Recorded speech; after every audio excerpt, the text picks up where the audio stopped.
거룩하신 하나님 아버지 은혜를 감사합니다. 오늘도 우리에게 귀한 아침 주셨사오니 주님 말씀 들으며 기도의 자리로 나아갑니다. 우리를 인도하여 주시옵소서. 예수님 이름으로 기도드립니다. 아멘. 찬송가 510장 하나님께 찬양드립니다.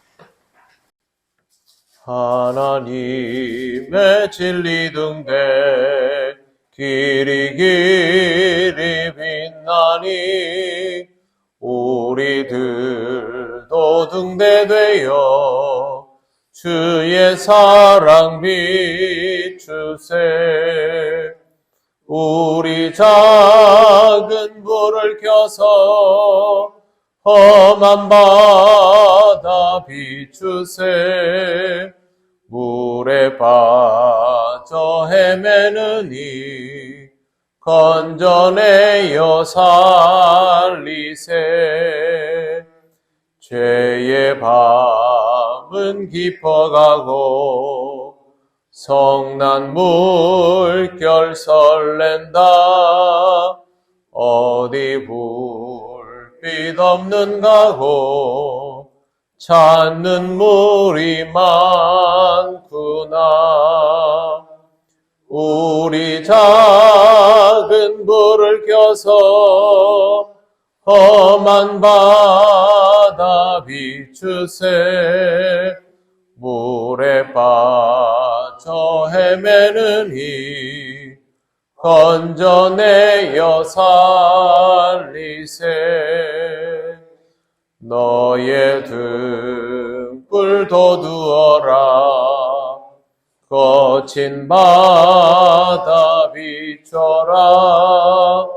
빛을 찾아 헤매느니 생명선에 건져라. 우리 작은 불을 켜서 험한 바다 비추세. 물에 빠져 헤매느니 건져내어 살리세. 아멘. 하나님 말씀 베드로전서 2장 9절입니다. 다 같이 봉독하겠습니다.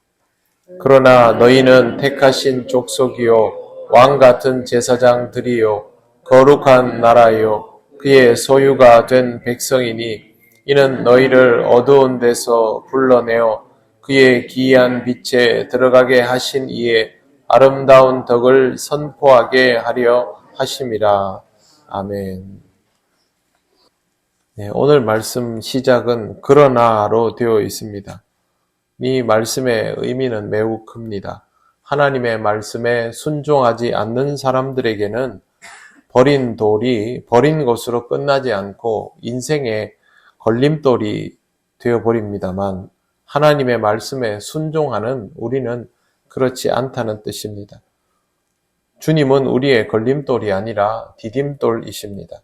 주님 때문에 택함을 받은 것을 우리의 인생에서 직접 확인하며 살아왔습니다. 그것이 바로 오늘 말씀에 있는 택하신 족속입니다. 우리는 하나님의 선택을 받았습니다. 다 버려지는데 우리만 선택을 받은 것이 아니라 우리 모두가 택함을 받았는데 우리가 그 말씀을 받아들이면서 택함이 우리에게 현실이라는 것을 먼저 알게 된 것입니다.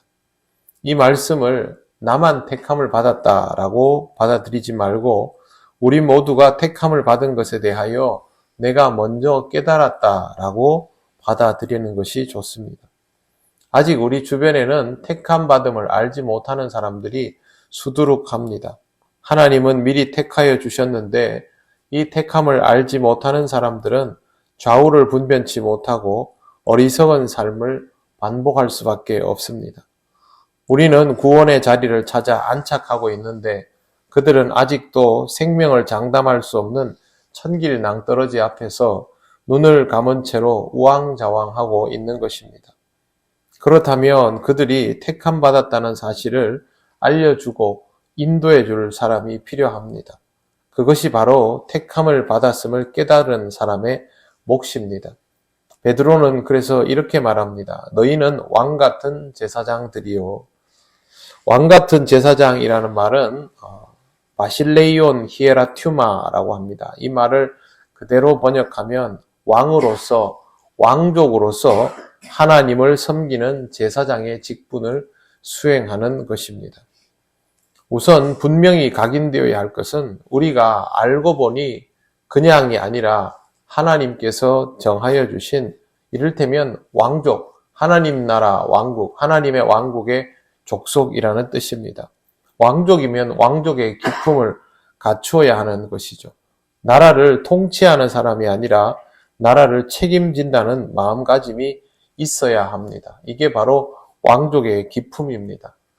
조선시대 마지막 시대의 왕들 중에 철종이라는 임금이 있습니다. 철종의 또 다른 별명은 강화도령입니다. 강화도에서 나무를 하면서 있다가 어느 날 불림을 받아서 임금이 되었는데 임금의 자리가 쉽지가 않았습니다. 그때 당시에는 이 왕실 외척들이 세도를 너무 심하게 부리던 때라서 자기 마음대로 할 수 있는 일이 별로 없었지만 그래도 철종의 역사를 보면 자기가 왕이 되고 나서 나무꾼의 역할을 하던 그때의 마음을 가지고 있는 것이 아니라 나라를 어떻게든 살려보려고 애를 많이 썼던 것을 볼 수 있습니다.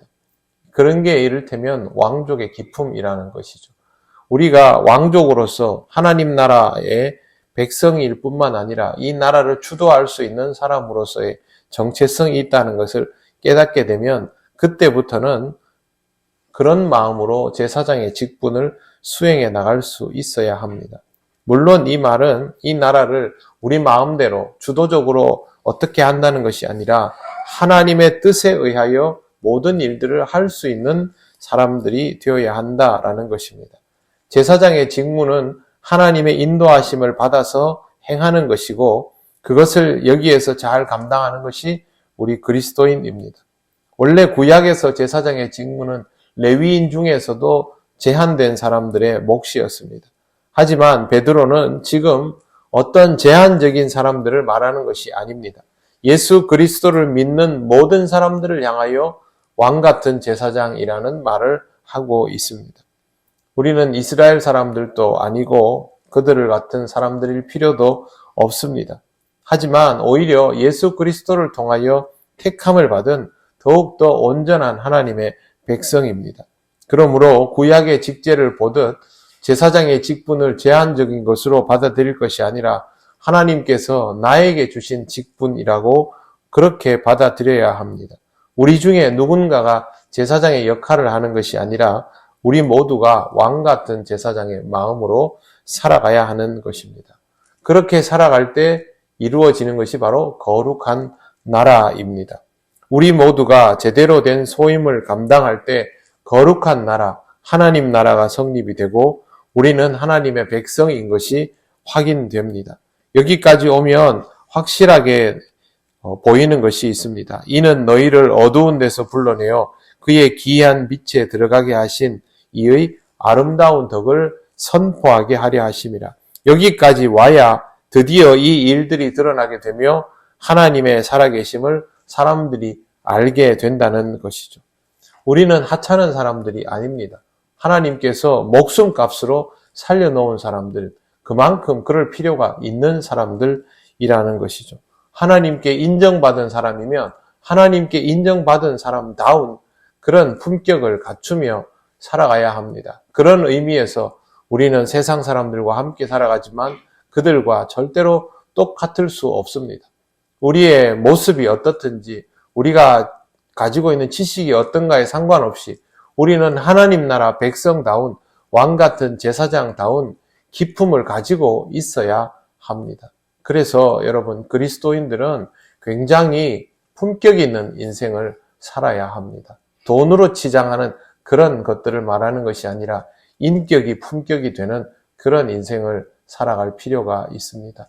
여러분의 삶을 조금 더 가치 있고 고결하게 점점 더 하나님의 말씀으로 승화시켜 나가서 여러분들이 보기에도 이러면 내가 하나님께서 시키는 일들을 감당해도 그렇게 많이 잘못한 일을 하진 않겠구나.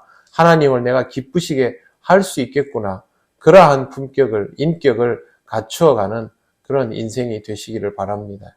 그때 우리는 주님을 많이 닮아 있을 것입니다.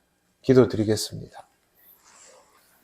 하나님 감사합니다. 오늘도 우리에게 귀한 말씀을 주시니 감사합니다. 왕같은 제사장이라는 말을 가볍게 여기지 않게 하시고 우리 스스로 하나님께서 주시는 인생의 품격에 걸맞는 사람이 되게 하여 주옵소서. 하나하나의 삶의 모든 부분들을 하나님 앞에서 더욱더 고상하게 살아갈 수 있기를 원하고 다른 사람들을 인격적으로 품어갈 수 있는 사람이 되기를 원합니다. 성령님 함께하여 주셔서 오늘도 우리의 삶이 조금씩 그 모습에 닮아가게 하옵소서. 감사드리며 예수님 이름으로 기도드립니다. 아멘. 하늘에 계신 우리 아버지, 아버지의 이름을 거룩하게 하시며 아버지의 나라가 오게 하시며 아버지의 뜻이 하늘에서와 같이 땅에서도 이루어지게 하소서.